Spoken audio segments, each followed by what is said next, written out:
Hi, I'm Diane, and I want to talk to you about time. So, I think there's this general consensus that as we get older, time moves faster. We hear these constant phrases like, how is it already Friday? How's it the new year? But we know time's not actually moving faster. It's our perception of time that's changed. So, studies show that there's two ways that we perceive time. One is when we're in the moment and we're actually having that experience. The second is when we retroactively look back at that experience and as a memory. Now, furthermore, the number of diverse experiences that we have is directly correlated with how long we view that time frame to be. So, if you think about yourself as a 12-year-old, you were likely in middle school.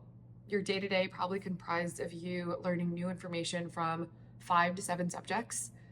Your year was probably meeting new teachers, new students, just getting exposed to a lot of new people. And then your entire childhood is peppered with experiences like learning how to ski, learning a new language, learning how to play the piano, learning Chinese. Or that's just my childhood. But if you compare that to yourself now, let's use me as an example. I'm 29. I've worked at the same company now for 5 years. And though I have gotten promotions through that 5 years, I've basically been doing the same role, more or less. And I've certainly not really learned new skills, especially outside of the role, because why learn new skills when I can Netflix and chill? And all the friends that I'm really close with right now, I've known for 10 plus years now. So there's just a lot less newness in my adult life compared to my childhood. So if you clicked on this video, you're probably like me, and time is very important to you. In fact, time is the most valuable asset in the world. It is the one asset you cannot create. It is completely finite no matter who you are.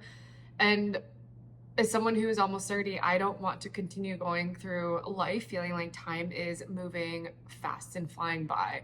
I'd rather view it similarly to how I saw it in childhood, as filled with different experiences that I can really look back and cherish.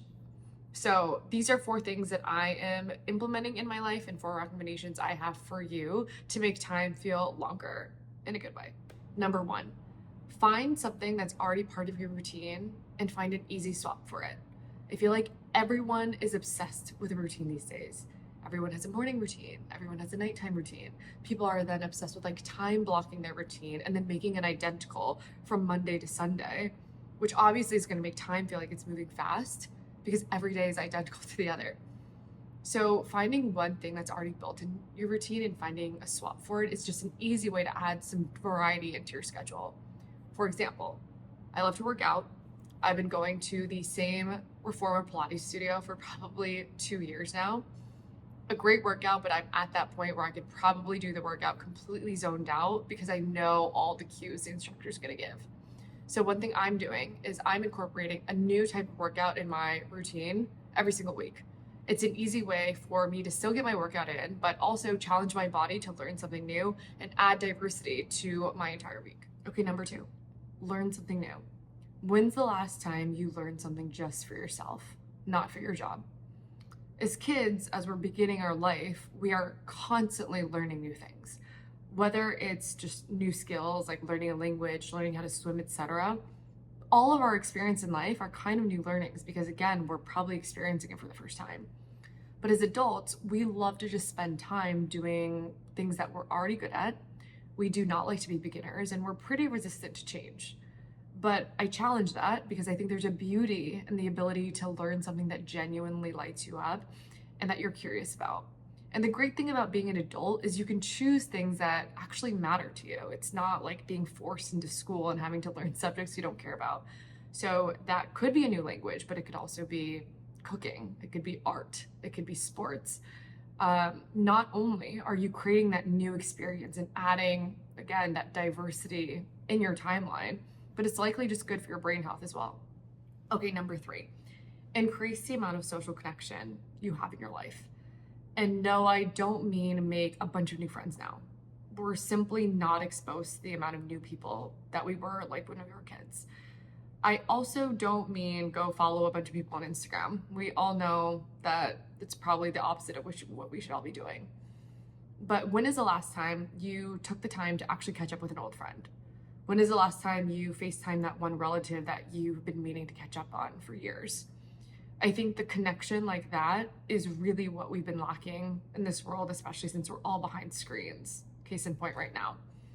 But the benefit of going through that catch up session isn't just deepening and strengthening that relationship, which it definitely is, but when you're catching up with an old friend and hearing about their experiences, that's also adding their experiences to your timeline. And it's also adding perspective on whatever you're going through at that time. Number 4, and the last one, change your physical settings. There is something called the oddball effect, which is this perceptual phenomenon that unexpected stimuli result in a perceived longer time duration, meaning our brain literally perceives unexpected stimuli to have happened for a longer period of time than the expected stimuli, even if the time was the same. So this goes back to changing your physical settings.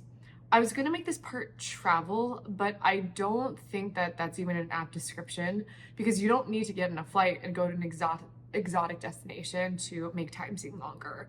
I think it can be as simple as exploring a new neighborhood or driving a few hours to a new town that you've been meaning to check out. We as adults love being comfortable and I think staying in the same physical settings that we are accustomed to. But again, I challenge that.